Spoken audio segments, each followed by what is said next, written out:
Hi అండి, నమస్తే. Welcome to my channel Shanti kitchen and blogs అండి. ఈరోజు నేను మీకు ఎంతో టేస్టీగా ఉండే కొబ్బరి లౌజు ఎలా ప్రిపేర్ చేసుకోవాలో చూపిస్తానండి. దీన్ని కొబ్బరి బర్ఫీ అని కూడా అంటారు. చిన్నప్పుడు చాలా ఇష్టంగా తినేవాళ్ళం కదండి. మా అమ్మ నేర్పిన ప్రాసెస్లోనే చేసి చూపిస్తాను, మీకు చూసేయండి. దీనికోసం ముందుగా ఒక కొబ్బరికాయ కొట్టుకొని, ముదురు కొబ్బరి అయితే బాగుంటుందండి. ఇలా నీట్గా వాష్ చేసుకొని చిన్న చిన్న ముక్కలుగా కట్ చేసి పెట్టుకున్నాను. నేను దీన్ని మిక్సీ పట్టుకుంటున్నాను అండి. తురుముకునే వాళ్ళు తురుముకోవచ్చు, మిక్సీ పట్టుకున్నా బాగానే ఉంటుందండి. కొంచెం బరకగా మిక్సీ పట్టుకుంటాను.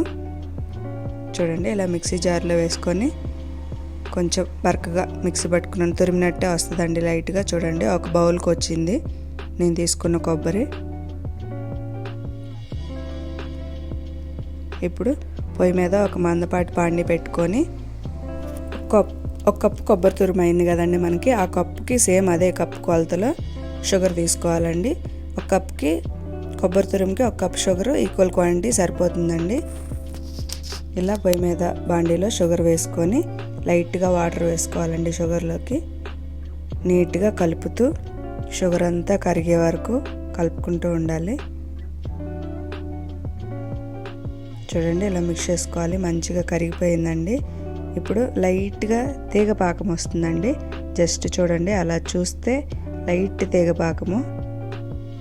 చూడండి, అలా వచ్చినప్పుడు కొబ్బరి మొత్తం వేసేసుకోండి దాంట్లోకి. ఇలా కొబ్బరి వేసేసుకొని కొంచెం ఉడికించడం వల్ల కొంచెం ఎక్కువ రోజులు నిల్వ ఉంటుందండి. మిగతా స్వీట్స్ లాగా ఇది బూజు రావడం అట్లే ఉండదండి. మినిమం ఒక 20 days వరకు నిల్వ ఉంటుంది. చాలా బాగుంటుందండి. చూడండి, ఇలా కలుపుకుంటూ నీట్గా తిప్పుకోవాలి.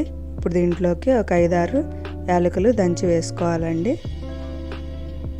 నేను అలాగే వేసేసుకుంటున్నాను, తొక్కలు కూడా తీయలేదు. ఆ ఫ్లేవర్ అంతా మంచిగా దాంట్లోకి వచ్చేస్తుందండి ఆ హీట్కి. సో అందుకని వేసుకున్నాను. చూడండి, పైన అలా నొరగ వస్తుంది కదా, అలా నొరగ వస్తున్నప్పుడు ఇంకా రెడీ అయిందని మీనింగ్ అండి. ఇప్పుడు దాంట్లోకి ఒక స్పూను నెయ్యి వేసుకొని నీట్గా కలుపుకొని మంచిగా ఒక ప్లేట్కి నెయ్యి రాసుకొని ఇంకా ఆ ప్లేట్లో వేసేసుకోవాలండి. ఇంకా అయిపోయినట్లేనండి. చూడండి, అలా ప్లేట్కి నెయ్యి రాసుకొని నేను ఆ ప్లేట్లో వేసేసుకున్నాను. వేసేసుకొని ఈవెన్గా స్ప్రెడ్ చేసుకోవాలండి. అంతా చక్కగా ఈవెన్గా స్ప్రెడ్ చేసుకొని దాన్ని ఒక 2-3 hours వదిలేయాలండి. వదిలేస్తే చూడండి, ఇలా వచ్చిన తర్వాత నీట్గా 2-3 hours వదిలేస్తే ఆరిపోయి చూడండి ఇలా ముక్కలుగా కట్ చేసుకున్నాను. 2 hours తర్వాత మంచిగా వచ్చిందండి. టేస్ట్ కూడా చాలా బాగుంటుంది. ట్రై చేయండి, పిల్లలు కూడా ఇష్టంగా తింటారు. మన చిన్నప్పుడు స్వీట్స్ అంటే ఇవే కదండి. పల్లెటూరులో ఇన్ని రకాల స్వీట్స్ ఎక్కడ దొరికేవి చెప్పండి. ఇదేనండి మన టేస్టీ కొబ్బరి లౌజు. వీడియో నచ్చినట్లయితే ప్లీజ్ లైక్ చేయండి, షేర్ చేయండి. ఫస్ట్ టైం ఎవరైనా మన ఛానల్ చూస్తున్నట్లయితే సబ్స్క్రైబ్ చేయండి. థ్యాంక్ యూ ఫర్ వాచింగ్ అండి.